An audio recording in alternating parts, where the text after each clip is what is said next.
Well, we've arrived at one of the most infamous creeks on Cape York. It's Gunshot Creek. It's, like I say, one of the best known creeks on Cape York, not so much for its scenic beauty, but for the entry on the southern side of the creek. There's quite a few entries to get into this creek. There's the one that the die-hard serious four-wheel drivers use, which is extremely steep and extremely dangerous to negotiate. Once you get over the edge, you've virtually got no control over your vehicle. Now, doing that, you can do some pretty serious damage to your vehicle. In a remote area like Cape York, that can be catastrophic if you do some major damage to your vehicle. The other couple of entries into the creek, what they call the chicken entry, that's the one we're going to navigate today. If you don't want to do Gunshot Creek at all, there is a bypass that you can actually bypass this creek. So, you know, you don't have to do Gunshot Creek if you don't want to. We're going to give it a go. First vehicle to go over will be the Warwick in the 70 series Land Cruiser. So what's the plan of attack for this one, Warwick? Well, basically the reason we've decided we'll put the Cruiser over first is hopefully with the diff locks it'll hold us back a little bit more and give us a little bit more control on the entry. And we also get to sort of measure it for the next couple of vehicles of how this one entered the water, and you know, risk assess it a bit more from that, whether we bring the others over or not.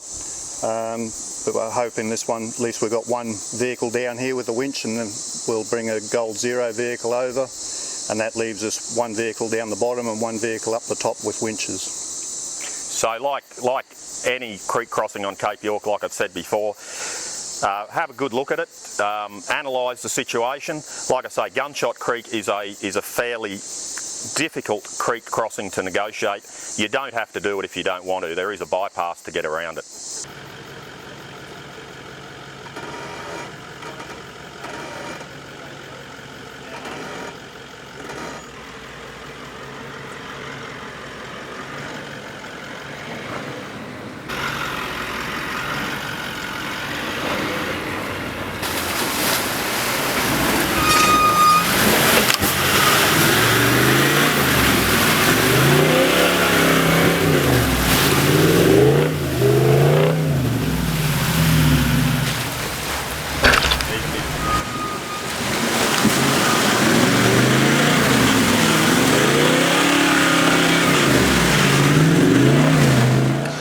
Okay, well, we've got the 79 series Land Cruiser over the edge.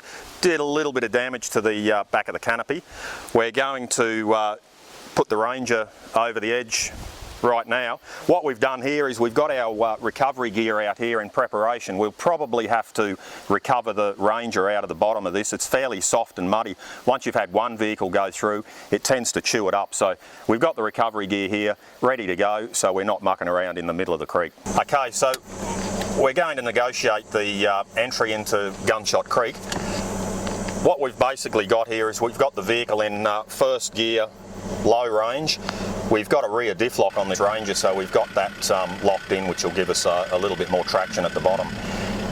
I've got Warwick down at the base, at the bottom of the creek, just guiding us through, because really when you're up at this angle, you can't see anything. And once you get to this point, that's about it. You lose pretty much control of the whole car. So there you go, we've successfully negotiated Gunshot Creek. No damage to the vehicle, a little bit of paint off the rear bar on this one, but that's the advantage of having a substantial rear bar, is it does protect the rear bodywork of the vehicle.